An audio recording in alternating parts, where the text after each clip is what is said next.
My dear students, पिछले classes में हमने देखा था 90 तक हमने कंप्लीट किए थे। कितने तक? 71 से लेके 90 तक हमने कंप्लीट किया था। अब हम 91 से लेके 100 तक कंप्लीट कर रहे हैं यहाँ पे। तो यहाँ से हमारा काउंटिंग का जो क्लास है वो ख़त्म हो जाएगा। फिर इसके बाद हम आगे बढ़ेंगे।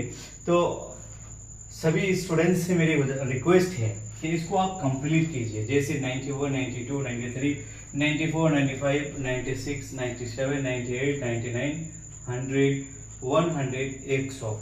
अब यहाँ पे कुछ चीज ऐसी है जो हमको बिल्कुल जानकारी रखना जरूरी है। जैसे 100 के स्पेलिंग HUNDRED, 100 क्या है 100।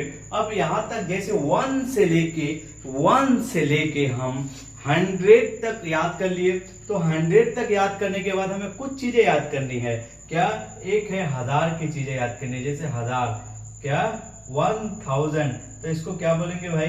1000 को, जैसे ये 1000 है, इसका स्पेलिंग हमें याद रखना बहुत जरूरी है। तो THOUSAND,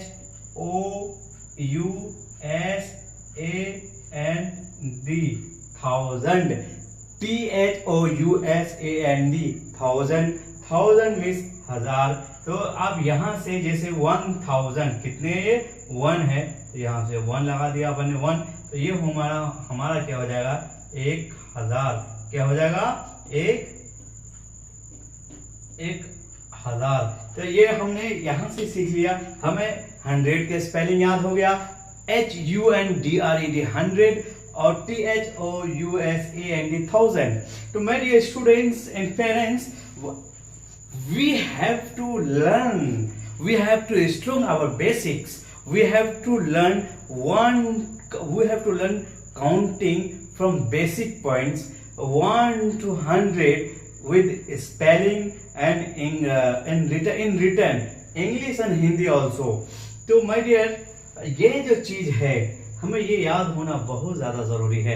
काउंटिंग है, जैसे 1 से लेके 100 तक हमने याद किया और पूरे के पूरे हमने याद कर लिया है। तो अगर कोई व्यक्ति इस चीज को कंप्लीट कर लेता है, अच्छी तरीके से इसको याद कर लेता है, तो आप जानते हो उसको, ये किसी भी बच्चे को जब ये याद हो जाता है ना, बहुत ज्यादा इसको अगर अच्छी तरीके से याद हो जाता है, तो फिर वो क्या करता है, उसको अच्छा महसूस होने लगता है और उसको मजा ही आ जाता है ये काउंटिंग याद होने के बाद। तो माय डियर स्टूडेंट्स,